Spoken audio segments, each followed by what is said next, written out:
سلام، به پنجمین قسمت از برنامه وقت اضافه خوش اومدین. تو این قسمت قراره یک فصل اروپایی کامل رو با جزئیات دقیق و مهم بررسی کنیم. پس با ما همراه باشید.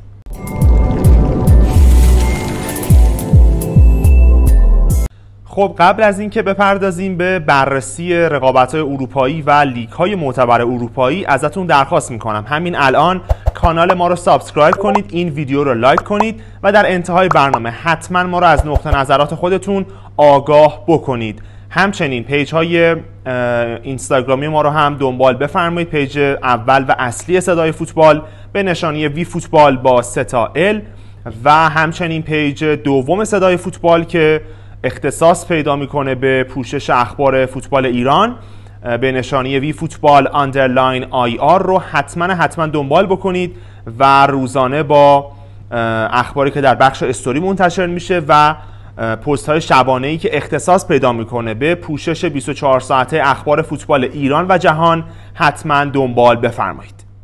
خب خوش اومدین به بررسی اولین لیگ معتبر اروپایی، پریمیر لیگ برتر فوتبال انگلستان. لیگی که جدولش رو ملاحظه میکنید، بچه‌ها براتون به نمایش میذارن.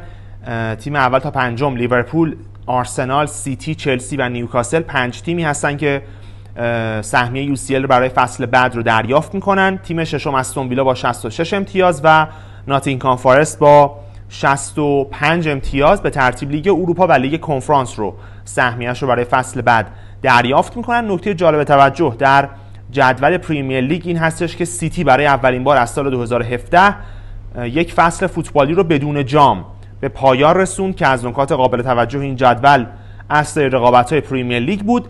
در رده 12 هم تاتنهامی قرار گرفته که مجوز حضور در UCL فصل بعد رو به دست آورده، اما در رقابت لیگ اروپا جایی که در فینال 1-0 منچستر یونایتد رو شکست دادن و موفق شد آنژه پوستوکوگلو در دومین فصل حضورش در تاتنهام این تیم رو قهرمان بکنه، طبق قولی که از اول فصل به هواداران داده بود که فصل دوم جام خواهد داشت. اما خب دنیل لوی مدیرعامل تاتنهام اون رو اخراج کرد از سمت سرمربیگری، هنوزم دلیلش مشخص نیست.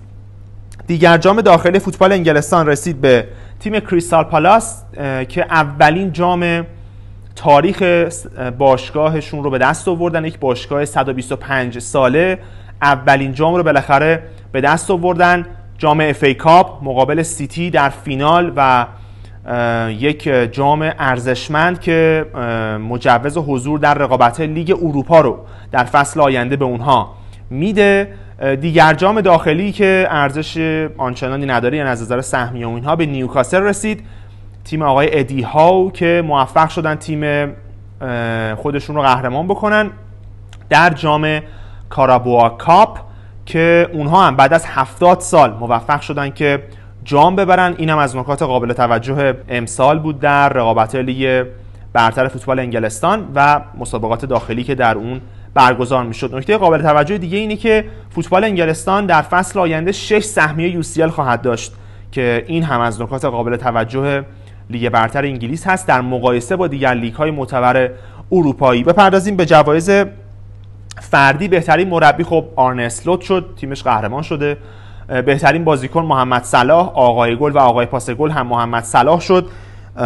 29 گل زده داره و 18 پاس گل. بهترین بازیکن فصل بدون شک محمد صلاح و بهترین بازیکن جوان هم رایان گراونبرگ شد از لیورپول که اون هم یکی از بهترین هافبک های فوتبال انگلیس و اروپا بود که خب کمتر رسانه‌ای آنچنان روش زوم هست، اما بسیار بازیکن با کیفیت سین گراونبرگ. دستکش طلایی امسال هم خیلی جالبه که مشترکاً برای داوید رایا از آرسنال و سلز از ناتینگهام فارست بود که هر دو با 13 کلین شیت دستکش طلایی فصل 2024-2025 رقابت‌های پریمیر لیگ رو به دست آوردند. خب دومین لیگی که بررسی می‌کنیم لالیگا، لیگ برتر فوتبال اسپانیا هست. جدولش رو مشاهده می‌کنید. بارسا قهرمان شد با 88 امتیاز، رئال دوم با 84.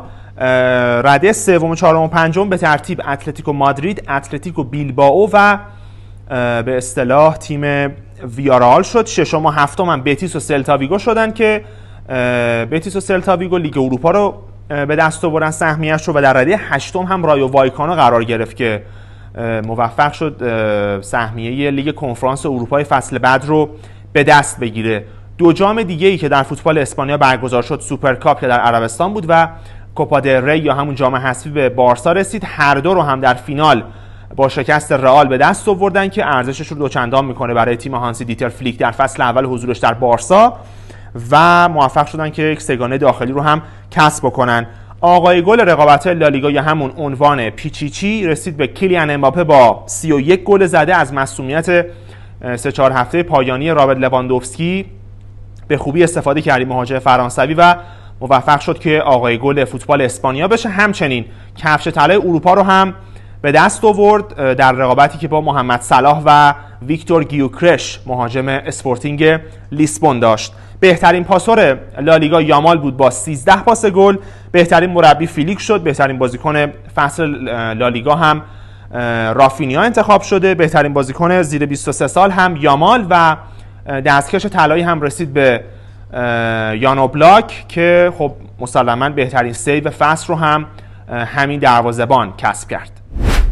خب سومین لیگی که با هم بررسی می‌کنیم سری آ فوتبال ایتالیا هست، لیگ برتر فوتبال این کشور که جدولش رو مشاهده می‌کنید. ناپولی موفق شد در هفته پایانی در ورزشگاه دیگو آرماندو مارادونا قهرمان بشه با آنتونیو کونته و در فصل اخیر دومین قهرمانی خودشون رو در رقابت سری آ کسب بکنن که یک آمار واقعا خوبی است برای تیم جنوبی سرزمین چکمه. دوم اینتر شد، آتالانتا سوم و یوونتوس هم بازی آخر فرار کرده از چنگ دیگر مدعیان کسب سهمیه و چهارم شد تا 4 سهمیه UCL رو فصل آینده فوتبال ایتالیا داشته باشه. پنجم روم شد با 69 امتیاز در لیگ اروپا حضور داره فصل آینده و رده ششم هم به فیورنتینا رسید که در لیگ کنفرانس حاضر هست.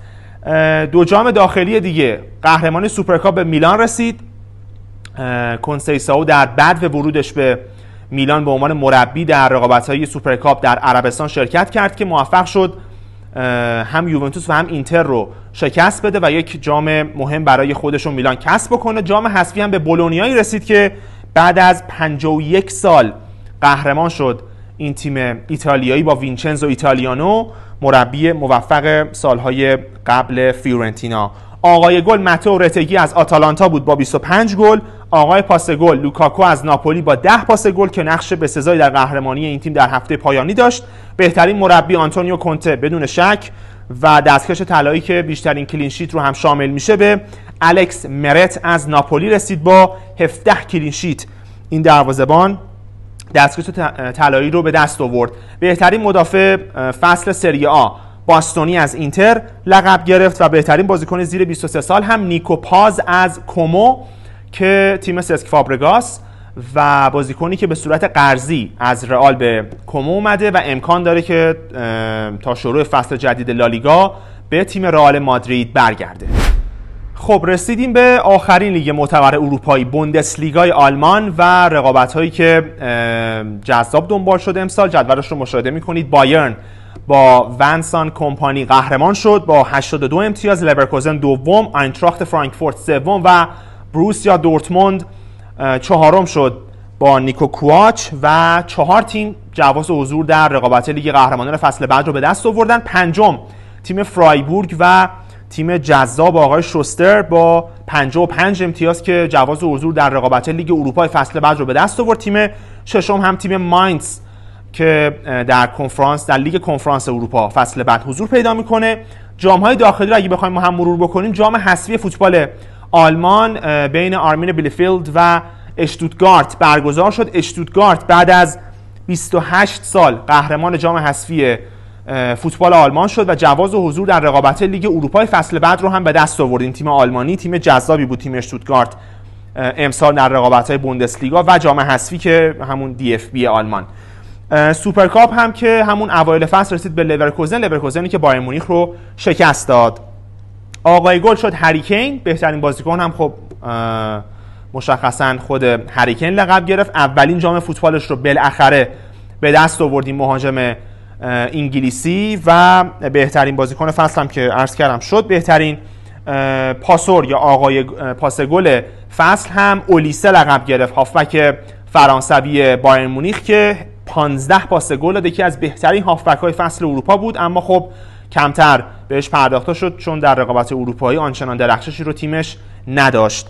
دستکش طلایی رسید به پیتر گولاچی، دروازه‌بان مجارستانی تیم لایپزیگ با 14 کلین شیت و بهترین مربی هم شد یولیان شوستر، مربی فرایبورگ که در اولین فصل حضورش در این تیم موفق شد این تیم رو به رده 5 در جدول برسونه. فقط 2 امتیاز اختلاف دارن با دورتموند رده 4 و این بزرگی کار شوستر رو نشون میده و واقعا نشون میده که لایق این جایزه به عنوان بهترین مربی فصل بوندسلیگا بوده.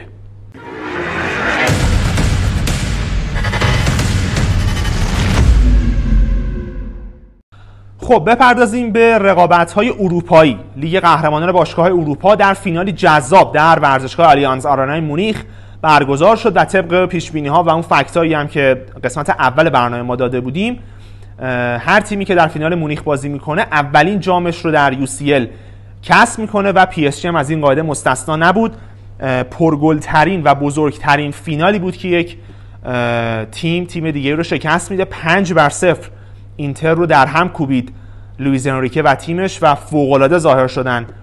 تیم پاریسی 3 گانه تاریخی رو کسب کردن، البته بخوایم دقیق حساب بکنیم 4 گانه شد، اما خب به هر حال پاریس هم موفق شد 3 گانه رو کسب بکنه و بهترین ها رو هم به نام خودش زد. بهترین بازیکن UCL دمبله شد، بهترین مربی فصل لیگ قهرمانان شد لوئیز انریکه، بهترین بازیکن جوان دوئه، بازیکن فرانسوی که بسیار بسیار حرف و حدیث دور و برش زیاده و تعریف و تمجیدهایی که ازش میشه. پرگل‌ترین فصل تاریخ چمپیونز لیگ بود این فصل با نرخ 3.27 گل زده در هر بازی که رکورد تمام ادوار مختلف UCL رو شکست. بیشترین جایزه که به اصطلاح بیشترین جایزه بهترین بازیکن زمین رسید به فلوریان ویرتز. 5 بار در طول این مسابقات لیگ قهرمانان این فصل موفق شد که جایزه بهترین بازیکن زمین رو کسب بکنه که آمار بسیار عالی. در رده دوم هم لاتارو مارتینز کاپیتان اینتر میلان بود با 4 جایزه که کسب کرده بود. بهترین گل لیگ قهرمانان تعلق میگیره به گل لامین یامال به اینتر که حالا گلش رو بچه‌ها براتون به نمایش قطعاً میذارن همین الان.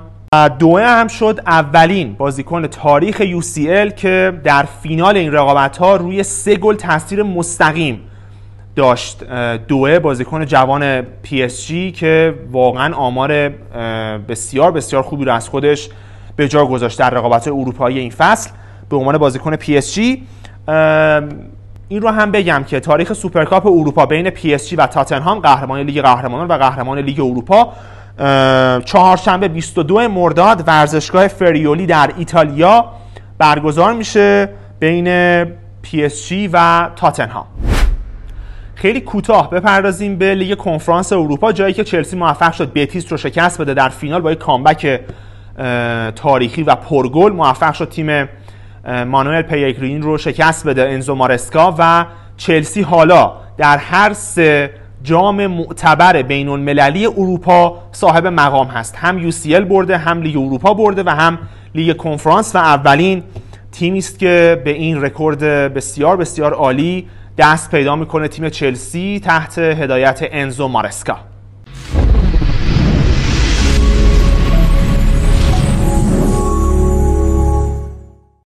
ممنون از شما که تا اینجا برنامه همراه ما بودید. ممنون میشم که چنل یوتیوب ما رو سابسکرایب کنید، این ویدیو رو لایک کنید و برامون کامنت بذارید در رابطه با هر نظری که درباره این برنامه و محتوای تولیدیش دارید و حتما یادتون نره که این ویدیو رو برای دوستانتون هم ارسال بکنید.